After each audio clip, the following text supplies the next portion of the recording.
in the 70s, and we're going to move into the environment now. Cool thing, right? So, if you remember, we talked about nuclear power, correct? And nuclear power plants. So we have a little mini incident, if you will, and it's located in Philadelphia. And what happens is at 3 Mile Island, we have a nuclear meltdown. And here's a picture. You can actually see it starting to happen here when it happened. These things are cooling stacks, and they're supposed to cool down the nuclear reactors.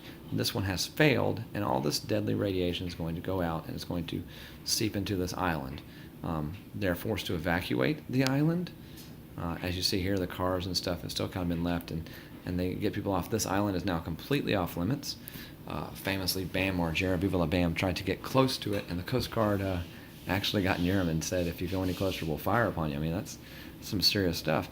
But they're basically trying to protect people from spreading this radiation or poisoning.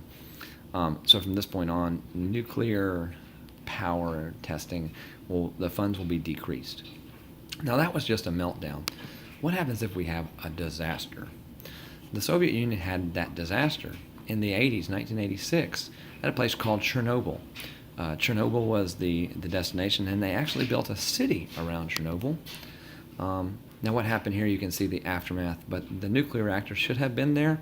It exploded, and when it exploded, people died, and the radiation just got sent everywhere in the factory as well as the town surrounding it. And so they actually abandoned this town, and it's kind of creepy looking.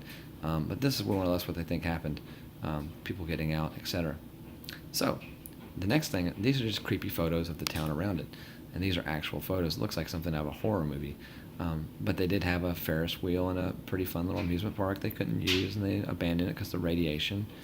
Here is a first grade classroom, or I think it's a gym because there's basketball goals. And you can just see how badly mistaken it is. Now, someone said, ooh, that looks like a great thing for a horror movie. And the Chernobyl Diaries came, and the idea that the fallout of this nuclear thing created a breed of bloodthirsty, zombie-esque type people. And I mean, it's very similar to The Hills Have Eyes here in the United States. We like that kind of weird stuff. Now, also in the 70s, we start celebrating Earth Day. Now, Earth Day is on April 22nd. It's on April 22nd, all right? And what you're supposed to do on Earth Day is you're supposed to participate in activities that would increase the longevity of the life of the Earth. In short, humans have been on this earth for 15% of its lifespan, yet we have used 65% of their resources. That's a major problem because we're going to run out. It's not a question of do, it's a question of when. And so we've got to help out there. Now, to help us out with that, the United States will create what is called the Environmental Protection Agency, and it actually branches out and it's part of all these different things here. And the EPA, as it's calling it short, is to pass laws that will protect the environment. Their first target in the 70s is called CFCs, chlorofluorocarbons. They were used in aerosol cans, and it actually cut a hole in the ozone layer, and people said in the 80s it would cause global warming, and they were laughed at. You know what? Global warming's real. Now, the bad thing about the ozone layer is we cannot repair it. We just have to stop the hole from getting bigger. Otherwise, that question at KFC of original or extra crispy will not be an option.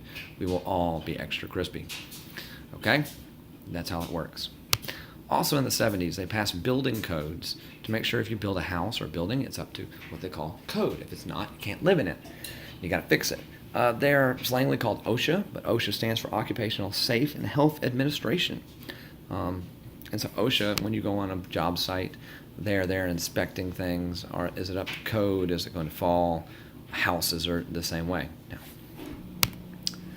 also in the 70s, look at this. We've got better things to do than sit around and be contaminated in Love Canal. Ooh. In the 50s, there was a toxic waste site. It was bought by a businessman. He cleaned it up, and in the 70s, they built a community on it. The community was called Love Canal. At an elementary school, the children drinking from the water fountain got sick, and some actually died from these poisons they were drinking in the water. And we call this the Love Canal crisis. In short, a toxic waste dump was ignored, and they built a community on it. So can you do that? No. Now we have another thing about separation of church and state here. A guy named Mr. Lemon took place in Pennsylvania. A Catholic school was getting funded by the government. And so the issue of the court here was, does state assistance to private Catholic schools violate the First Amendment?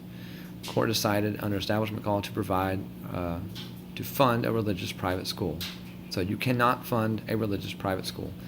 In short, if you're going to issue money to any school with a law, it has to be this. Number one, secular legislative purposes. Can't have anything to do with religion. Number two, can't have the primary effect of neither advancing nor inhibiting religion. So you can't take away, can't add to. And lastly, it cannot result in an excessive government entanglement with religion. Now, to decide this when it's coming down to money for private schools and different things like that, they now use, quote, the Lemon Test, named after this man. Very, very famous thing. Now, the last thing we're going to talk about in the 1970s was the issue of school busing. Affirmative action came out in the 60s, and that was to try and bridge an educational gap. And in order to get this, the federal government said you had to have an ethnic quota in your school. Well, some people said, well, I don't have it. What do we do? And so they began to bus in children from different areas to achieve these ethnic quotas. And that was the question in a court case called Schwann versus Charlotte-Mecklenburg Board of Education. Now, I'm not getting it here because I'm going to talk about civil rights. In short, I want you to get this. School busing in the 70s is ruled okay because they are saying that racial quotas in this case are being used for the betterment of all students. However, 5 years after this court case, in another court case, they decided that racial quotas could no longer be taken. And so we'll see how that works and things of that nature. Now, the next little section of notes we'll look at for the next 4 days after this is civil rights. And so I take 4 days to talk about that with you. All right? I'll see you then.